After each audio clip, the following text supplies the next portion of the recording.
City may nakahaing ordinansa nagsasaad na kapag hindi pinag-aral ng magulang o kaanak ang isang bata, kulong at multa ang katapat. At kasama po natin ang naghain ng ordinansang yan, si Konsehal Ranulfo Lodovica.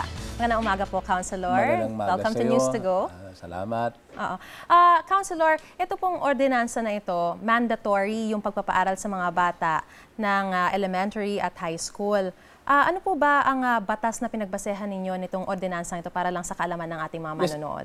Itong ordinansa kasing ito kinuha namin doon sa Republic Act 7610 na nakasaad na special law against child protection for discrimination and yan tinatawag nating pang-aabuso.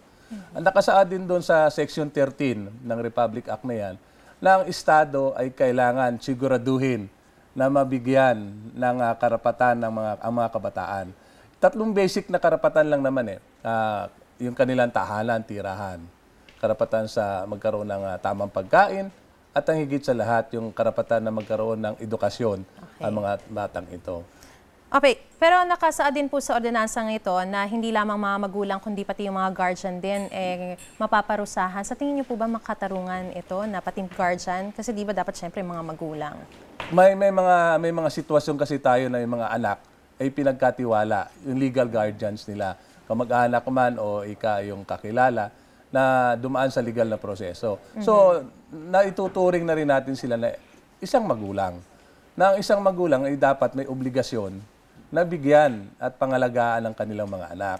Alright, paano po yung mga walang-wala talaga? Kasi syempre, meron tayong option na papuntahin sila sa mga public schools. Pero yung mga ilan naman talagang kumukuha ng mga scholarship. Pero paano kung walang-wala na tapos hindi pa ganun kataas yung mga grado? Hindi pwedeng sabihin natin walang-wala Kasi libre ang edukasyon Okay. Pati nga yung free school natin libre na rin yun.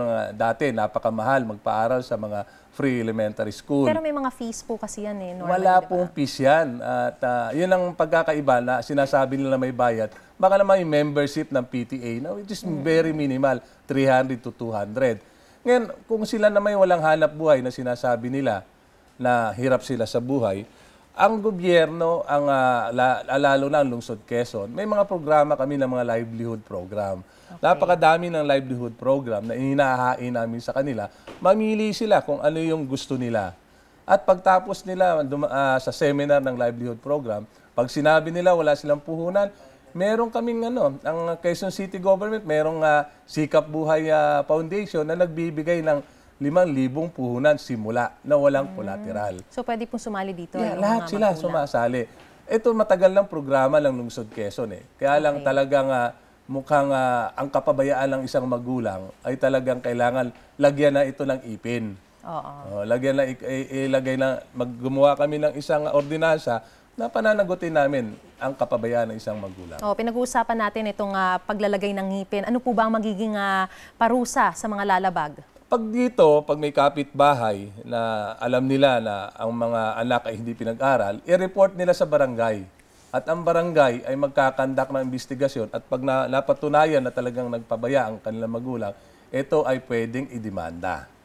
Merong ito kasing fine or imprisonment. Magkano po yung multa? 5,000. 5,000 Tapos pesos. 1 year ang imprisonment. Alright. Kumusta naman po yung suporta ng inyong mga colleagues dito sa ordinansang ito? Sa tingin niyo po ba, kumpiyansa po kayo na maipapasa na ito? Malamang maipapasa to at wala naman kami nakikita na magiging sagabal dahil lahat sila ay suportado. Sumusuporta sa programa. How soon, Councilor, do you see this being passed? Yes, hinahabol namin ito para ma-implement itong pasukan na sa darating ng July o June or July, ito ma-implement na namin. Alright. So, antabayanan po natin ang magiging resulta ng inyong ordinansang ipinasa po dyan. Maraming salamat po, Councilor Ranulfo Lodovica, sa inyong panahon sa pagpunta niyo po dito sa News to Go. Salamat Magandang umaga po. Magandang umaga din po.